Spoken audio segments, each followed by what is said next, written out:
E o David vai fazer o preparo de hoje. Boa noite. O preparo de hoje é do livreto Vida Feliz, psicografado por Divaldo Franco e ditado pelo espírito Joana de Anjos. É o texto de número 76. Dilui a queixa sistemática, que te torna uma pessoa de difícil convivência.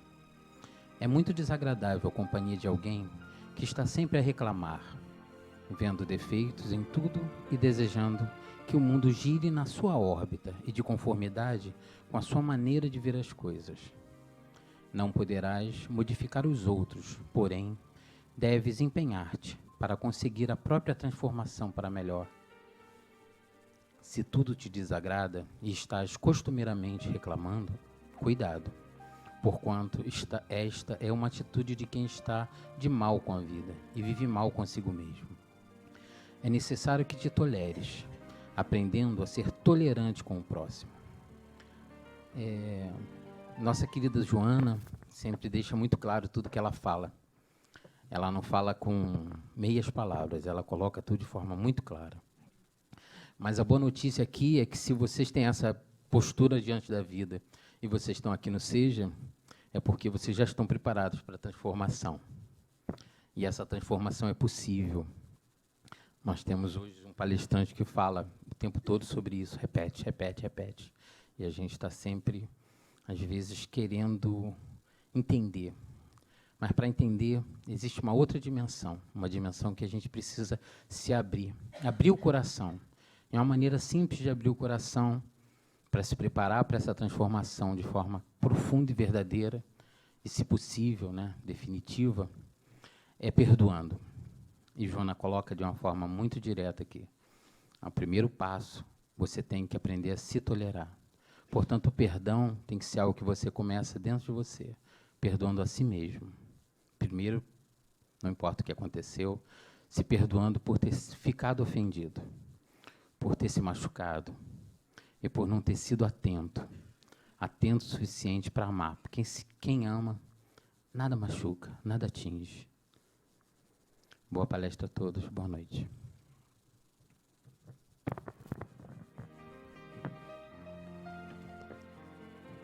Jesus, bondoso mestre e amigo, que nos abençoe e nos acolhe nesta noite, ilumina-nos o coração. Joana de Ângeles, nossa mentora, orientadora maior,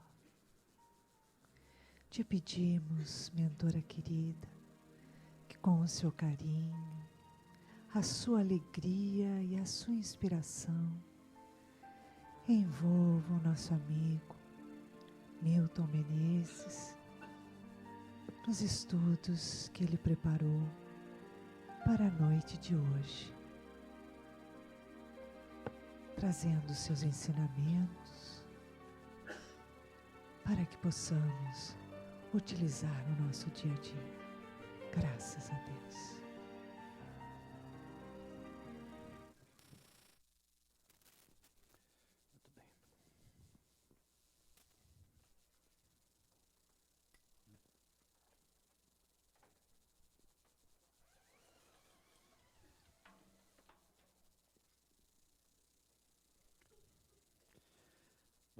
Boa noite a todos. Obrigado. Boa noite a todos. E boa noite a todas.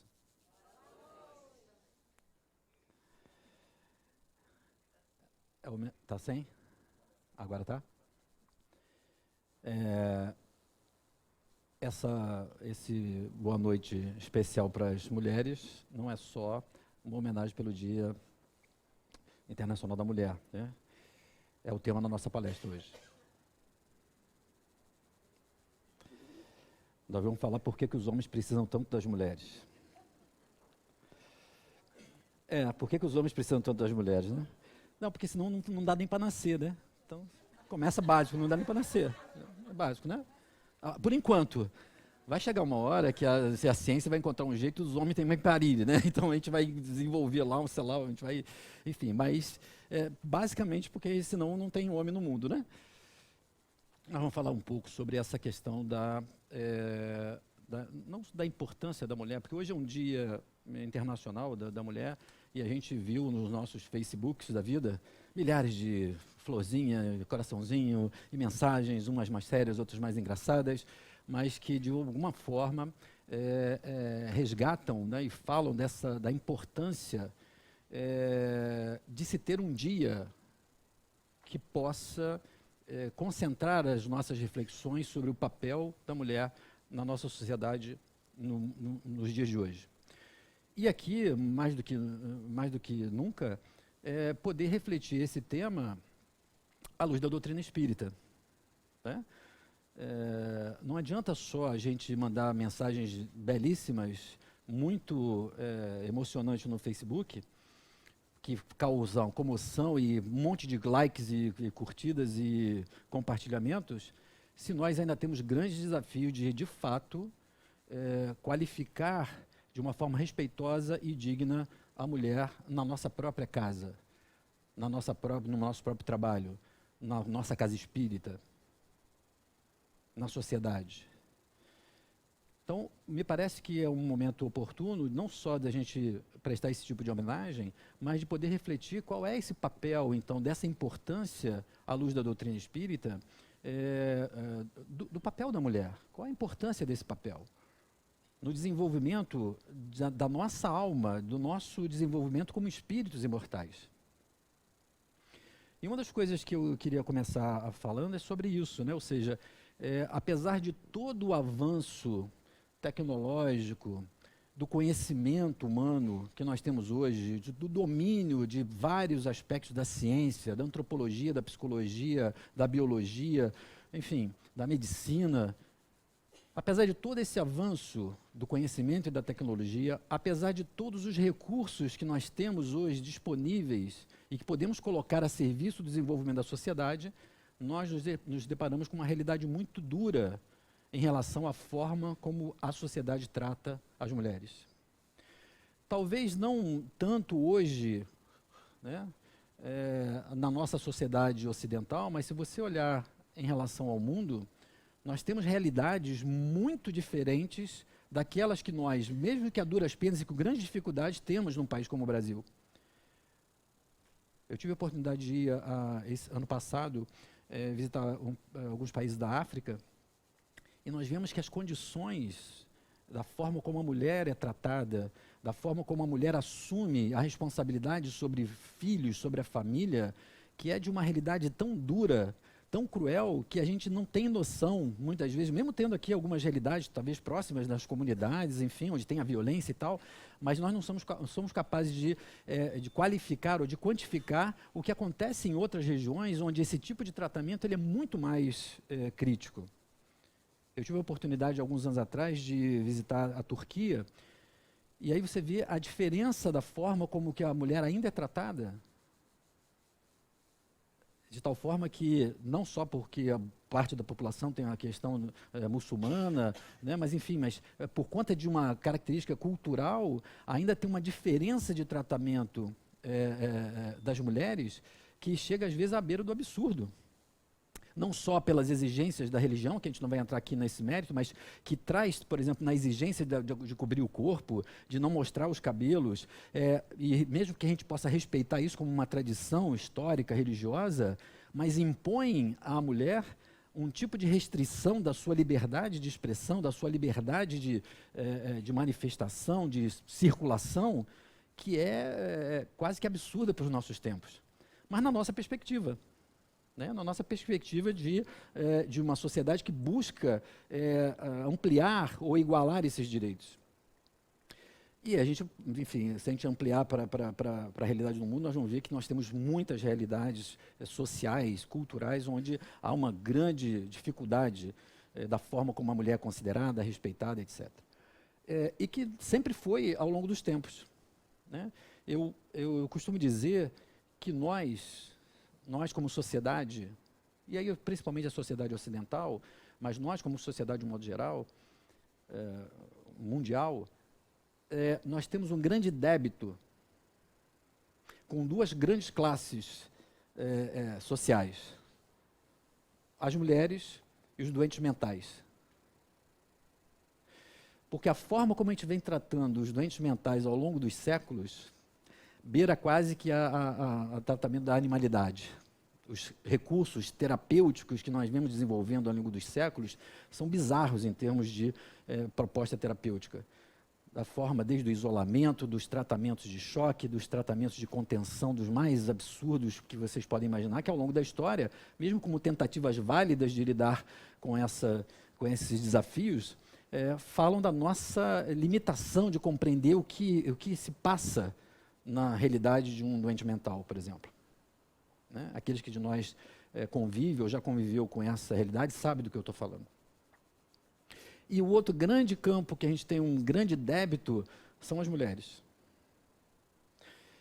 Porque a forma como a gente vem, como sociedade, tratando o sexo feminino é de uma violência, de uma brutalidade que ao longo dos séculos ela sempre foi muita marca da nossa sociedade. Até os primeiros séculos depois de Cristo, a igreja estava discutindo se a mulher tinha alma. Parece assim uma... Oi? Oi? Um voto. Passou por um voto, né? Assim, os concílios da igreja estavam discutindo num dado momento se realmente a igreja ia considerar que a mulher tinha alma ou não. No século V, um concílio da igreja católica estava discutindo se os negros tinham alma. Ou seja, hoje, quando a gente olha para isso, vê a nossa imaturidade e a nossa ignorância em relação à realidade do ser humano, aquilo que é realmente o ser humano. Mas quando eu falo isso, não falo num tom de crítica. Por quê? Porque dependendo da forma e da visão que a gente tem, e a gente estava falando sobre isso ainda há pouco, dependendo da visão que se tem sobre a visão de mim mesmo que eu tenho, a visão do mundo e como eu me relaciono com o mundo, isso vai definir algumas dessas verdades e que parecem naquele momento como sendo coerentes.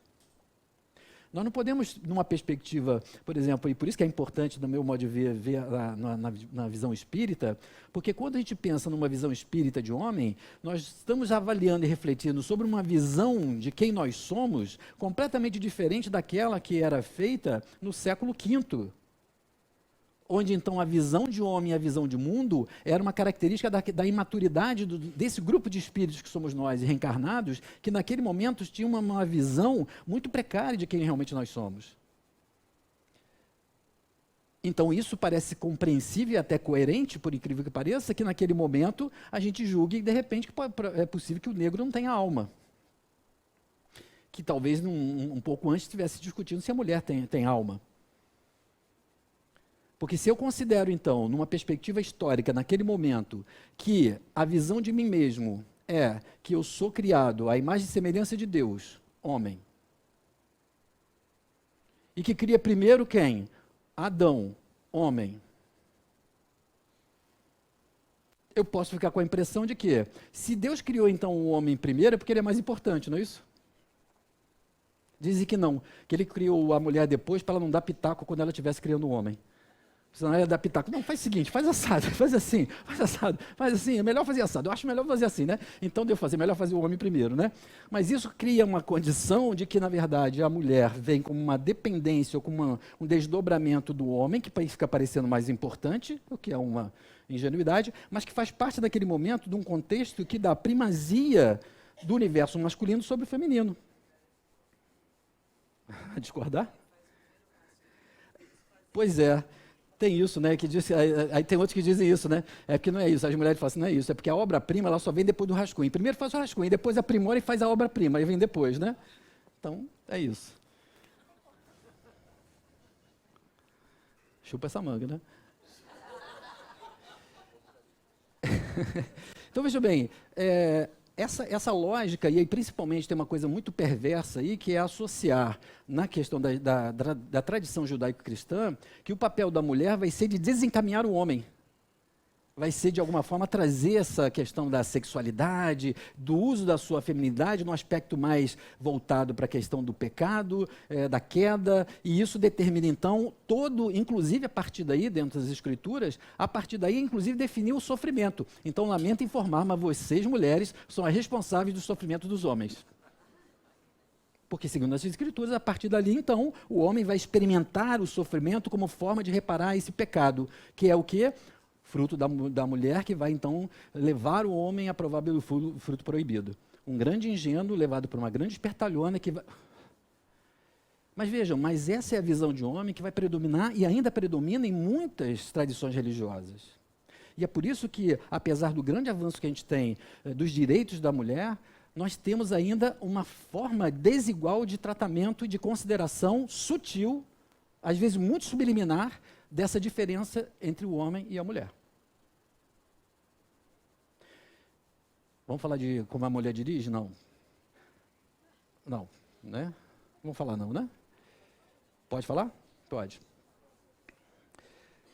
Quantos de nós já não ouviu piadas ácidas, ou às vezes insinuações, ou às vezes até esbravejar, quando uma mulher comete algum tipo de erro no trânsito?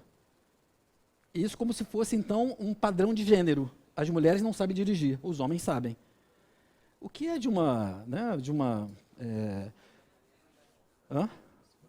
o seguro da mulher é mais barato, né? Pois é, por que será, né? Porque ela bate menos, né? Claro que a seguradora pode ser tudo, menos estúpida, né? Ela sabe que bate menos, tem mais cuidado, tem não sei o quê. Isso é uma realidade. Mas nessa prepotência e arrogância masculina, nós de fato temos que partir de uma aceitação básica. Nós estamos inseridos num universo, numa sociedade que é eminentemente machista, que é masculina, que tem ainda essa referência, mesmo que ainda subliminar, de uma preponderância ou superioridade do homem sobre a mulher. E mesmo que isso pudesse estar confirmado, no sentido do que eu vou falar, de que o homem poderia ter um aspecto de mais força do que a mulher, constituição física, isso não representa superioridade em campo nenhum mais. Que tipo de superioridade? No livro dos Espíritos, Kardec pergunta isso aos Espíritos. No livro dos Espíritos, no capítulo da Lei da Igualdade, Kardec pergunta, a questão então da diferença do homem e da mulher e tal, e os Espíritos falam assim, se você pegar, se a força fosse definir o que é superior, aí então tudo bem, mas se você for considerar o indivíduo como espírito, qual é a diferença de superior entre homem e mulher? Nenhuma. E numa visão espírita, principalmente quando a gente começa a pensar, tem aquela canetinha básica que eu dou assim. E quando a gente considera uma visão espírita, a gente tem que começar a perceber que, além da questão da dimensão espiritual e desse contexto histórico, a reencarnação vai ser o aspecto da doutrina espírita que vai colocar por terra qualquer tipo de hipótese diferente dessa igualdade. Porque quem daqui imagina que os homens que estão aqui já não foram mulheres? Ou as mulheres que, de alguma forma, imaginam que já não foram homens? Eu vou contar um negócio para vocês. Posso contar? Posso, né? Obrigado. A maioria de vocês sabe que eu trabalho com regressão de memória, etc, etc. Eu vou contar um detalhe para vocês. Vocês sabem que a maioria dos homens, numa regressão, se vê como homem. O homem, numa regressão, ele tem dificuldade, quando ele vai acessar uma vida de mulher, dele se reconhecer como mulher. E as mulheres se veem muito facilmente como homens do passado. Por que será? Tem um aspecto psicológico nosso, de gênero, que faz com que o homem se sinta constrangido de se ver num papel feminino. Isso é cultural, né? Nós temos por conta dessas diferenças, dessas ilusórias diferenças, mesmo no processo regressivo, o indivíduo, um homem que vai acessar uma experiência de vida passada como mulher, ele tem dificuldade, por exemplo, no início da regressão, de se reconhecer como uma mulher. Tamanha essa internalização, esse enraizamento da dificuldade de um homem se ver no papel de uma mulher. As mulheres se veem muito mais facilmente no papel de um homem, no papel masculino. Por quê? Porque não tem esse tipo de preconceito. Um outro detalhe interessante. Se você pegar a maioria das doenças, das psicopatologias, depressão, transtorno de pânico, toque, e você pegar os manuais de psiquiatria, a prevalência de ocorrência dessas psicopatologias na mulher é sempre maior do que a dos homens. No pânico, por exemplo, é quase 3:1. Ou seja, a cada 3 mulheres que têm pânico, 1 homem tem pânico. Depressão, a mesma coisa, 2,5:1. Toque também. O que isso quer dizer? Que as mulheres são muito mais complicadas que os homens, né? Não é isso. Apesar disso ser uma estatística consistente, o que acontece? O homem tem muito mais dificuldade de admitir e buscar ajuda quando ele tem um problema do que uma mulher. A mulher reconhece que tem esse problema e ela vai buscar ajuda porque ela percebe que tem alguma coisa desajustada. Então, ela aparece mais nas estatísticas. Não é uma questão de gênero, como a psiquiatria procura tentar entender. É uma questão de genética, de gênero. Na minha prática profissional, esses anos todos, eu sempre tive quase que 50-50 para esses casos. Por quê? Agora, eu percebo isso. Eu já tive um cliente uma vez que tinha pânico. A gente falou sobre pânico, né? Agora eu me lembrei. Eu tive um cliente com pânico, um homem, e ele foi procurar o tratamento depois de 5 anos com pânico. Sofrendo já muito, prisioneiro mesmo do pânico, né? Quem tem pânico tem um nível de sofrimento, se for um pânico de carteirinha, é bem difícil. E ele demorou muito por quê? Quando ele começou a perceber que ele tinha os episódios de pânico, que ele tinha as inseguranças, ele tinha, e o que é comum em alguns casos, na maioria dos casos de pânico, em 80% dos casos de pânico, é agorafobia, quer dizer, ele tem medo de lugares abertos, de ir para lugar muito cheio de gente, enfim, na rua. E ele tinha essa agorafobia. Então, o que ele fez? Quando ele começou a perceber que ele tinha esse desconforto, ele arrumou um esquema. Então, ele chegou para a mulher dele e falou assim, olha, precisamos economizar. Então, a partir de hoje, eu não vou mais de carro sozinho. Vou com você levar as crianças na escola, você me deixa no trabalho e depois você volta para economizar. E ele estava com medo de dirigir sozinho e ter pânico. Então, ele arrumou um esquema. Quando os colegas dele chamavam ele para almoçar, na hora do almoço, ele falou assim, não, eu estou fazendo uma dieta, eu trouxe aqui meu Tupperware com umas frutinhas. Ele levava a comida dizendo que era para emagrecer, porque ele tinha medo de eu pegar o elevador e sair à rua, dele ter uma crise de pânico, e ele não sabia o que ia fazer. Então ele começou, como bom controlador, a gente está falando isso não é porque ela é controladora não, viu gente? É porque a gente falou no programa de hoje sobre controle, porque senão vão achar que eu estou falando que você é controladora. Nossa, não é nada disso, não é não. É porque a gente falou do programa hoje sobre isso. Como bom controlador, o que ele fez? Ele começou a arrumar um esquema para tentar se enganar e não deixar a perceber a dificuldade dele, que ele imaginava que com o tempo ele ia conseguir dar conta disso. Passou 5 anos sofrendo horrores, até poder chegar e falar assim, eu preciso de ajuda porque eu não estou aguentando mais. Uma mulher, quando passa por isso, ela fala assim, eu preciso de ajuda e vai buscar. Então, ela aparece muito mais na estatística. Isso não é uma questão de gênero. Mas isso reforça uma certa ideia de que, então, a mulher dá mais chilique, que a mulher dá mais piti. Está certo que às vezes dá, mas enfim. Mas não é uma questão de gênero. A gente fala isso brincando, mas isso é um preconceito que nós temos na sociedade ocidental que é muito marcado. Desse tipo de nível. Mas agora, quando a gente pensa numa visão espírita de um homem, isso começa a ser tão relativizado que a gente precisa hoje pensar na nossa realidade como nós tratamos as mulheres. E nós, como mulheres, como nós lidamos com a nossa própria feminilidade. Porque, infelizmente, como contrapartida e reação a esse movimento opressor masculino, o movimento feminista também, às vezes, vai para um extremo que descaracteriza o papel e a função da mulher. Eu não estou aqui falando contra o movimento feminista. Pelo contrário, porque eu acho que é extremamente válido, é uma conquista necessária. Mas como todos os movimentos sociais, eles tendem a ir para os extremos. Né? Eu costumo chamar de efeito pendular. A gente vai para um extremo, depois vai para o outro. Né? Então, a gente vai para o extremo do liberalismo, depois tem que aturar o Trump, entendeu? Então, né? É natural. Então, a gente vai para um momento de opressão, a gente vai para uma liberdade sexual, por exemplo, talvez extremada, como foi o movimento de contracultura, o movimento hippie, o movimento estudantil de 68. Isso denuncia idade. Né? Eu li isso né? Eu não era... Ah, bom, né? Eu não acredita? Né? como todo movimento de contracultura, como movimento de questionamento do status quo, esse movimento feminista da mulher poder exercer sua sexualidade, o domínio e a posse do seu corpo, ele é fundamental para resgatar esse equilíbrio. Eu coloquei isso hoje na minha mensagem de Facebook, né?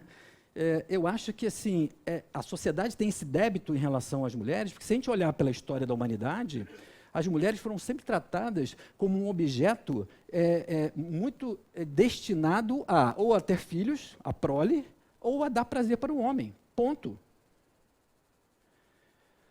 Se você lê, ou você acompanha, como eu tenho esse interesse nessa questão histórica, se você acompanhar a forma como as guerras elas se processavam e como os vencedores lidavam com os vencidos, nós vamos ver que é de uma violência contra mulheres, crianças e vencidos e velhos, que é de uma barbárie, porque as conquistas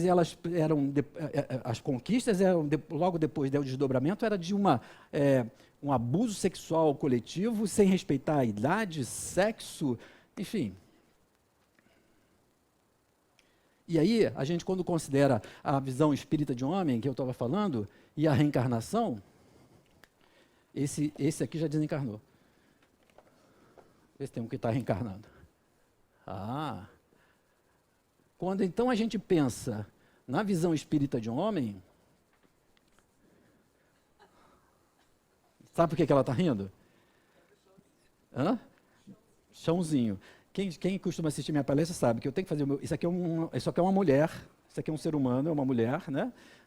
E eu tenho que colocar chão, né? Porque eu digo assim, psicólogo tem que colocar chão, senão é desconexão da realidade, tem que colocar chão, né? Quando a gente pensa na visão espírita de um homem, a gente então, considerando como que o espiritismo vê o ser humano, nós vamos ter então essa constituição da dimensão física do nosso corpo físico como sendo apenas uma das dimensões que constitui o ser humano. Não é isso? Além da dimensão do corpo, nós temos a dimensão do espírito, a essência espiritual, a dimensão da essência espiritual. E entre a dimensão da dimensão do espírito e a dimensão do corpo físico, nós temos uma outra dimensão intermediária, etérea, semimaterial, etc., que é o perispírito. É essa questão do perispírito que vai nos ajudar a entender quantos desses efeitos e reações que nós temos na vida atual estão relacionados às nossas vidas anteriores. Porque se numa vida anterior, eu sendo então uma mulher, vivendo num ambiente, num contexto cultural daquele jeito que a gente está falando aqui, onde tem aquele tipo de tratamento, onde essa mulher é vista de uma forma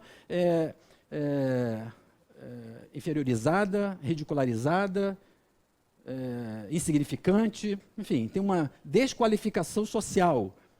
A experiência pessoal dessa mulher, que fica registrada, é de que ela tem pouco valor. E aí, na medida que a gente, então, entendendo a visão espírita de um homem, essa mulher, em algum momento, ela desencarna e ela morre, mas continua viva, né? Ou seja, ela perde o corpo físico, mas ela continua sendo um ser espiritual. Vira um fantasminha, né? Ela desencarna, perde o corpo, mas aquela impressão e aquela experiência que ela teve fica marcada aqui com uma imagem de autodesvalorização. Quando ela vai reencarnando, e ela vai reencarnando várias vezes, é possível que aquela marca ainda permaneça ali.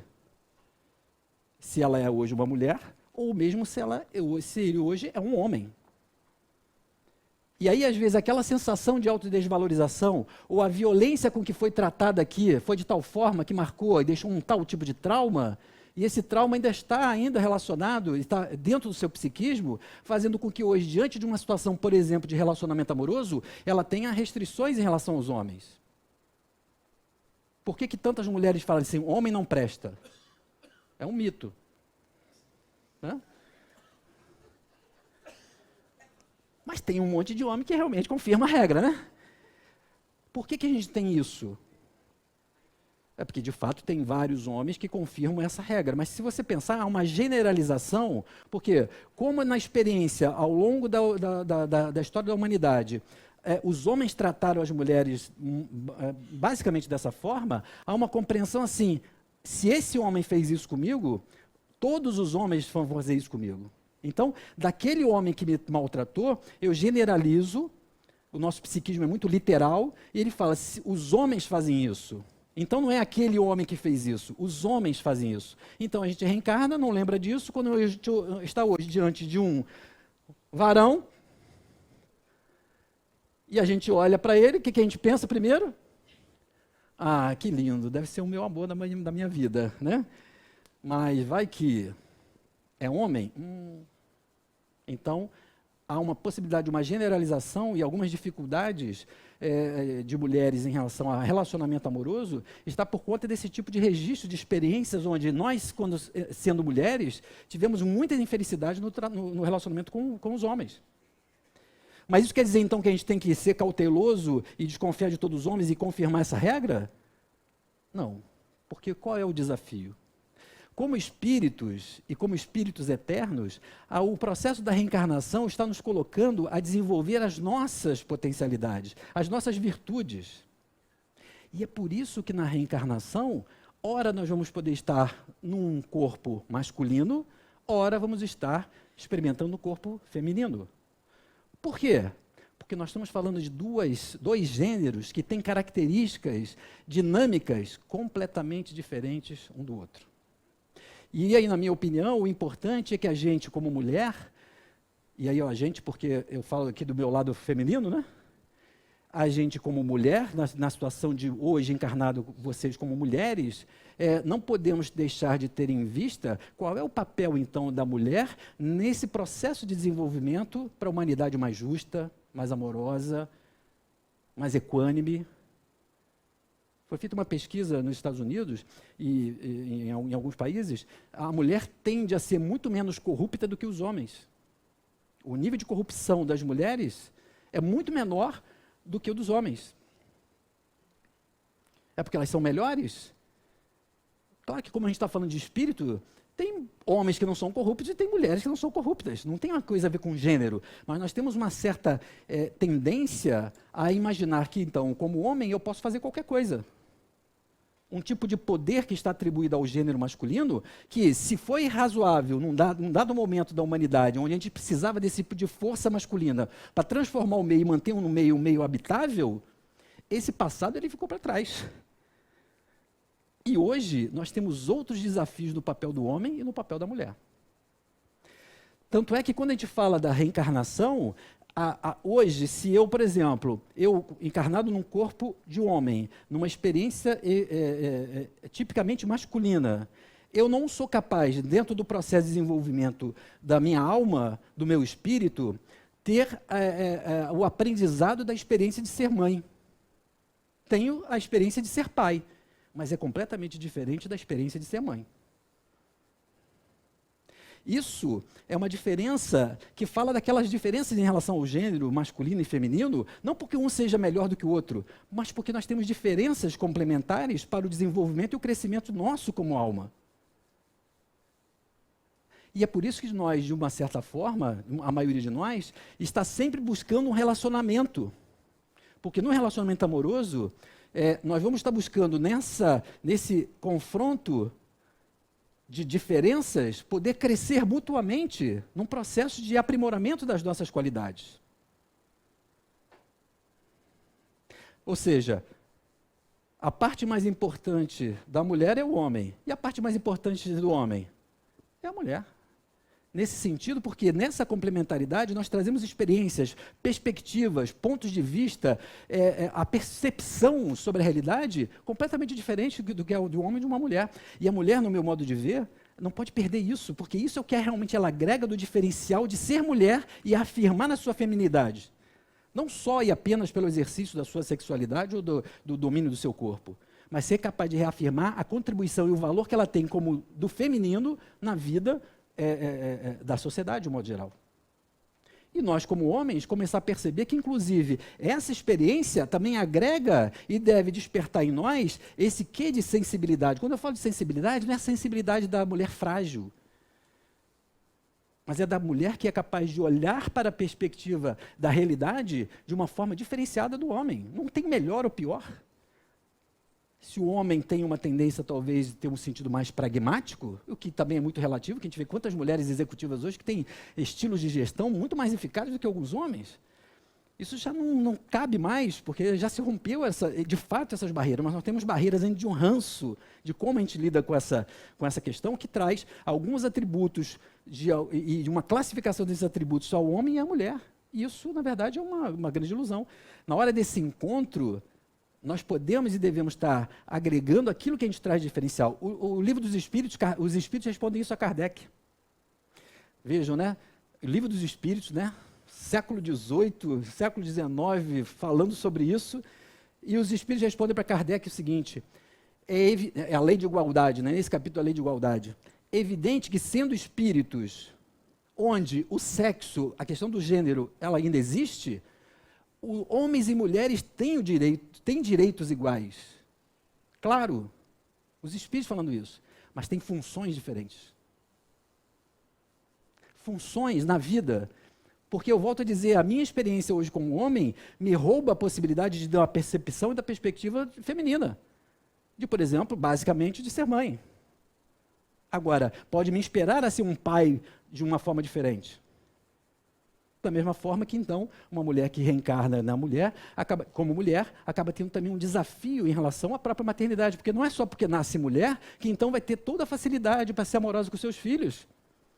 Porque quando a gente começa a pensar na reencarnação, e a gente, ora foi homem, ora foi mulher, e assim a gente teve experiências diversas, a gente pode estar trazendo, inclusive, como uma experiência encarnada como mulher, mas com uma dificuldade em relação à maternidade, uma dificuldade em relação à própria sexualidade, porque nós estamos falando de indivíduos que vêm, ao longo da reencarnação, experimentando as experiências necessárias para o nosso processo de crescimento e desenvolvimento espiritual.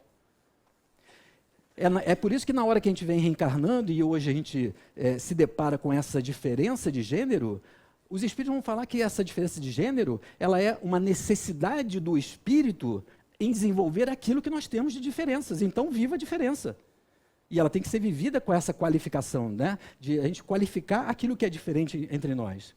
Porque como o espírito não tem a questão do sexo, quando ele vai reencarnar, não sei se vocês sabem disso, mas quando o espírito vai reencarnar, e aí dependendo do tipo de experiência que ele precisa ter para continuar o seu processo de desenvolvimento e crescimento espiritual, na hora que então, mamãe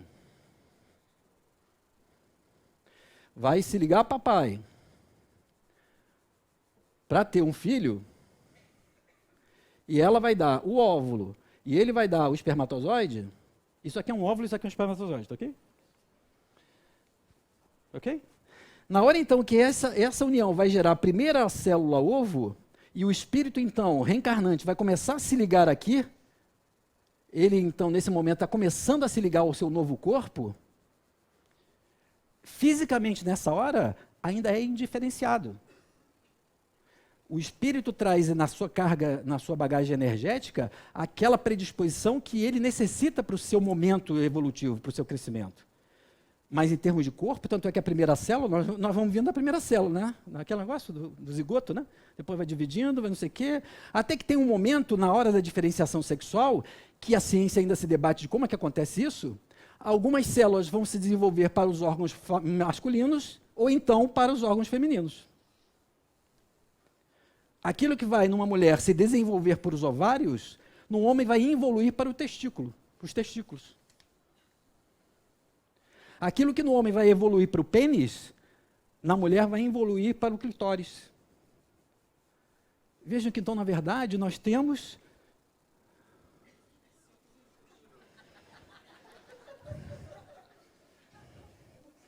hoje você pode tudo. Hoje você pode. Então vejam, nessa hora é que vai se definir que aquele espírito vai desenvolver num corpo que vai ter uma determinada constituição física, que espera-se que seja compatível com a sua estrutura psicológica para um determinado tipo de experiências ao longo dessa vida, que é fundamental para que ele, como espírito, possa continuar avançando no seu processo de evolução e desenvolvimento.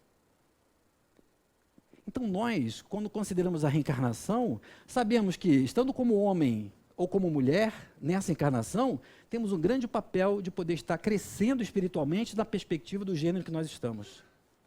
E é claro que alguns de nós, e hoje nós temos que lidar com essa realidade, nós estamos lidando com uma questão de gênero que passa a ter, inclusive em alguns casos, esse conflito entre aquilo que é a tipologia física, por exemplo, masculina, mas uma tipologia psicológica mais feminina, trazendo então os casos de homoafetividade, de relacionamentos homoafetivos, que agora já começam a nos colocar numa questão do que é realmente o gênero masculino e o que é o gênero feminino. E isso nós vamos ter que aprender a encontrar uma forma de entender qual é o papel disso no processo de crescimento e de evolução do ser espiritual. Porque como reencarnantes, nós trazemos então, e é inegável que eu, como homem, eu tenho diversas experiências ao longo de tantas reencarnações em que em algum momento eu fui do gênero feminino. E é por isso que nós, como homens, podemos acessar esse quê de sensibilidade, ou o quê da perspectiva feminina, quando estamos buscando, na troca com a mulher de hoje, esse tipo de equilíbrio entre aquilo que eu posso agregar e aquilo que a minha companheira pode agregar. Não só no relacionamento, mas no respeito do colega de trabalho, naqueles que de alguma forma dividem conosco, de podermos perceber que atrás, e independente de cada um que se manifesta na tipologia física do sexo, do gênero, nós estamos falando de espíritos imortais. Só que nós temos esse compromisso, e eu acho que isso eu queria deixar para vocês como reflexão, porque apesar da reencarnação, nós temos sistematicamente ao longo da história da humanidade, séculos e séculos onde tem essa marca, esse peso. E muitas mulheres vieram dando o seu próprio esforço na tentativa de reequilibrar e resgatar esse respeito e essa dignidade de ser humano, independente de ser mulher. Joana de Ângeles. Joana de Ângeles, na experiência de vida dela no México, foi capaz de enfrentar uma realidade, um status quo, nós estamos falando de século XV, onde uma mulher não podia falar sobre teologia ou sobre questões de ciência porque ela não poderia passar pela universidade. Só que um espírito que traz uma bagagem como ela, naquele momento, é capaz de, desde cedo, se dedicar à leitura, ao estudo e dominar de tal forma o conhecimento que era capaz de debater com os principais teólogos e pensadores daquela época. E vai mostrar assim, por que não? Eu não posso escrever sobre isso. Por que eu não posso falar sobre a minha opinião sobre Deus, sobre caridade, sobre... enfim. Mas o preço a pagar foi alto.